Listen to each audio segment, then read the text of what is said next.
Bom dia, boa tarde, boa noite, caros estudantes. Estamos aqui mais um dia para uma aula referente a cônicas, certo? Sou o professor Ronaldo e nesta aula nós iremos abordar os seguintes conteúdos: definição de elipse, elementos de elipse e iremos fazer seu estudo analítico, né?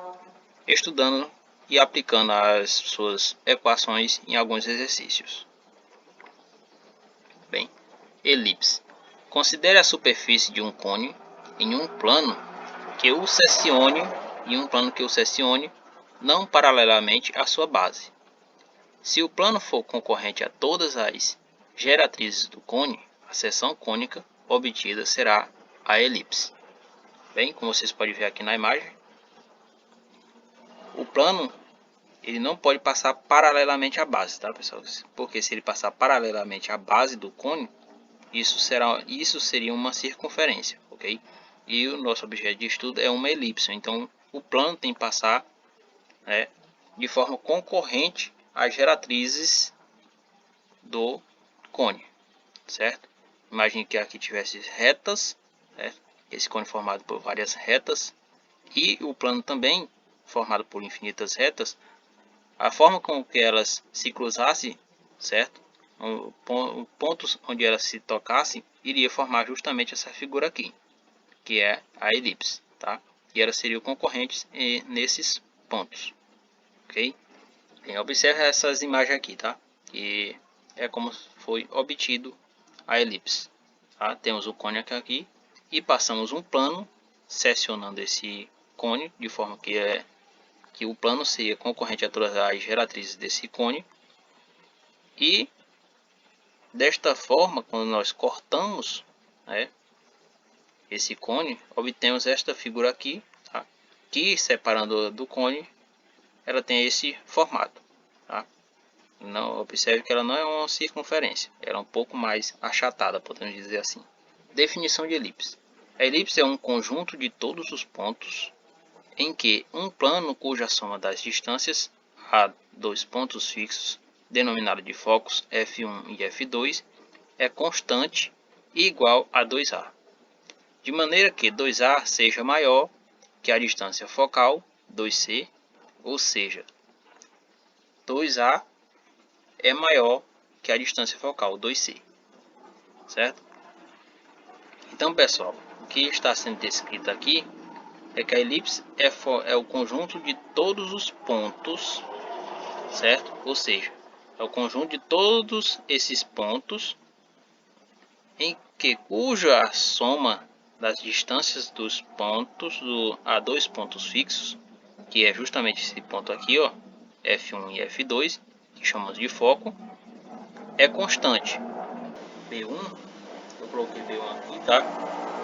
Mas pode ser qualquer outro ponto. Imagine que aqui fosse um ponto P, tá? E nós fizesse esse deslocamento aqui, tá? Não importasse em qual local aqui da elipse nós colocasse este ponto, ainda assim a distância, certo? Daqui somado com esta outra seria constante, seria igual a 2A, certo? E desta forma, essa distância aqui, ó, somado com esta, certo? É maior do que a distância entre os dois focos, ok? Que é justamente dada pela essa expressão aqui, 2C. Os elementos da elipse, tá? Observe a imagem aqui ao lado. Aqui, observe os elementos da elipse. Focos, certo? Que é o F1 e o F2. Ela possui dois focos. Distância focal. A distância focal é dada por esse Czinho aqui, mais esse outro Czinho, que C mais C vai ser então 2C. O centro, coloquei aqui de C maiúsculo. O eixo maior, certo, pessoal, que é dado por essas extremidades aqui, é igual a 2A, ok? Guardem isso na cabeça de vocês, não esqueçam. O eixo menor, que é dado por B1 e B2, com B1 e B2 igual a 2B, tá? Ó, temos o Bzinho pequeno aqui e esse eixo aqui é um eixo de simetria, ou seja, a parte de cima aqui é igualmente igual a esta outra parte de baixo. Da mesma forma é isso aqui, ó. Se do lado direito temos um comprimento, do lado esquerdo também teremos um comprimento igual, ok? Bem, a excentricidade da elipse corresponde ao número E igual ao comprimento C dividido pelo valor de A, certo? E em toda a elipse, certo? Essa razão aqui sempre vai estar entre 0 e 1. Tá? E quanto mais próximo de 0, pessoal, a excentricidade, mais essa circunferência aqui se aproxima de uma... Essa elipse aqui se aproxima de uma circunferência. Tá? Quanto mais próximo de 1, mais parecido com a reta ela vai ficando, tá? De tal forma que ela vai ficando bem achatada. Mas o nosso objeto de estudo aqui é a elipse. Então, isso é só questão de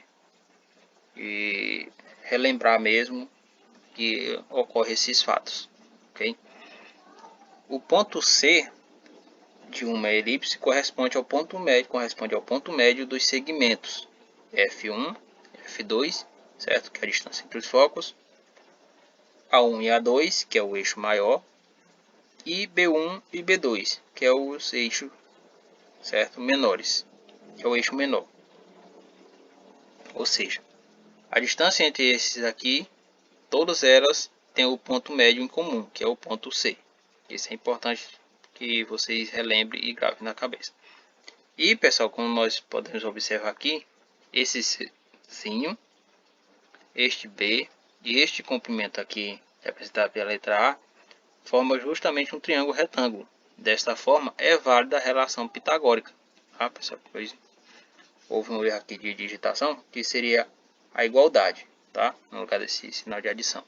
Observem que a distância aqui, eu coloquei vários pontos aqui, justamente para vocês terem a noção de que não importa onde o ponto esteja da circunferência, a distância de F1 até P mais a distância de F1 de F2 até P seria igual a 2A, certo?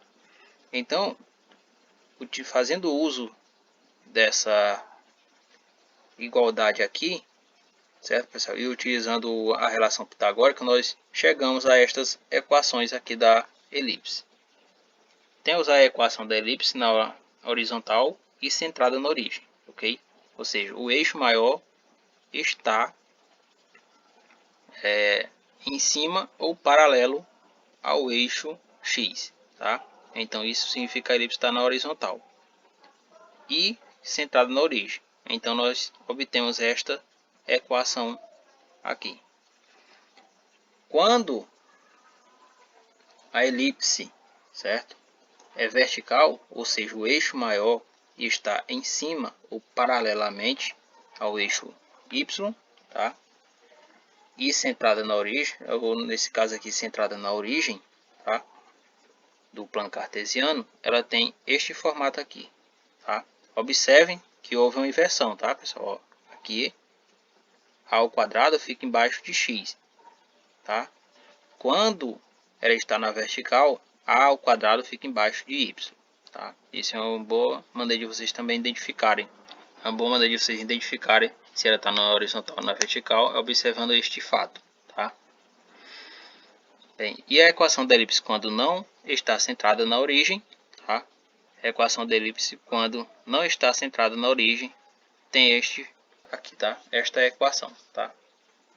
Então, quando ela tem esta equação aqui, significa, tá, pessoal, que ela não está na origem, ok?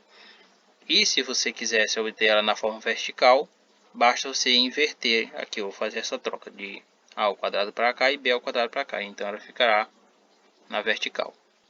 Bem, pessoal, então eu vou resolver aqui um problema, tá? Para ficar para fixar melhor este conteúdo de elipse. Para cada elipse cuja equação ou representação no plano cartesiano está indicada a seguir, calcule a medida do eixo maior, do eixo menor, a distância focal e a excentricidade.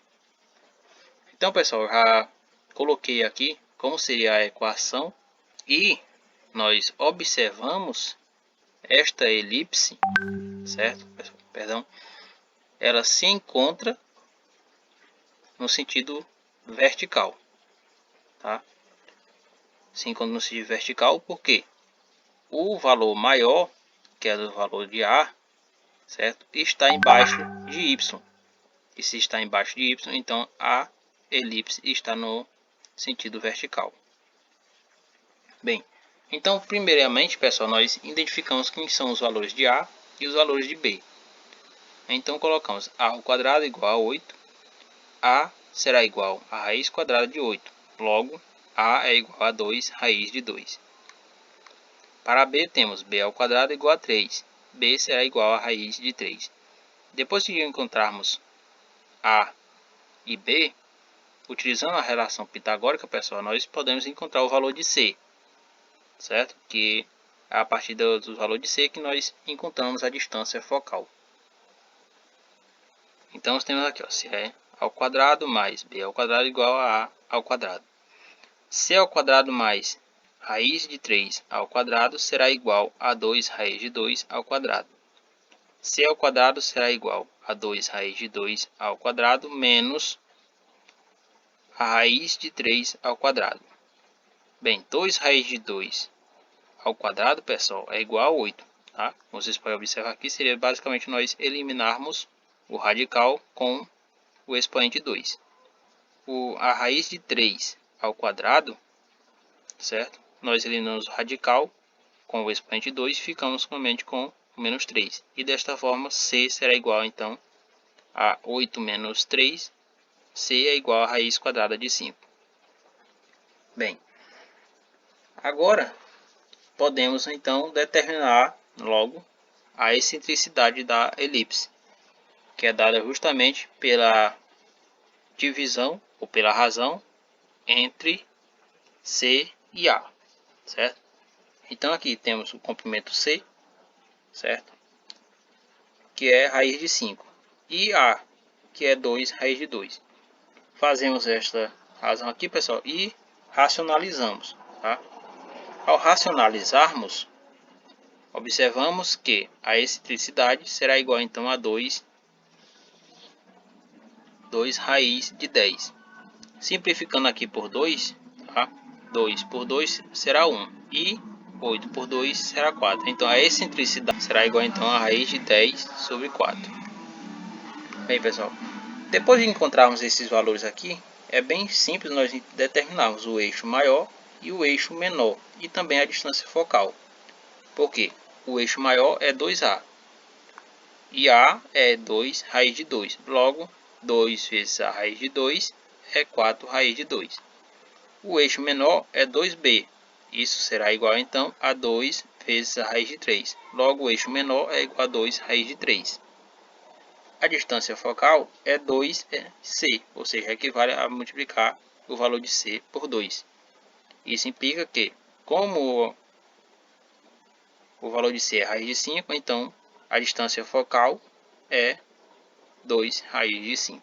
Bom estudo, pessoal, espero que tenham compreendido, tá? E até uma próxima aula.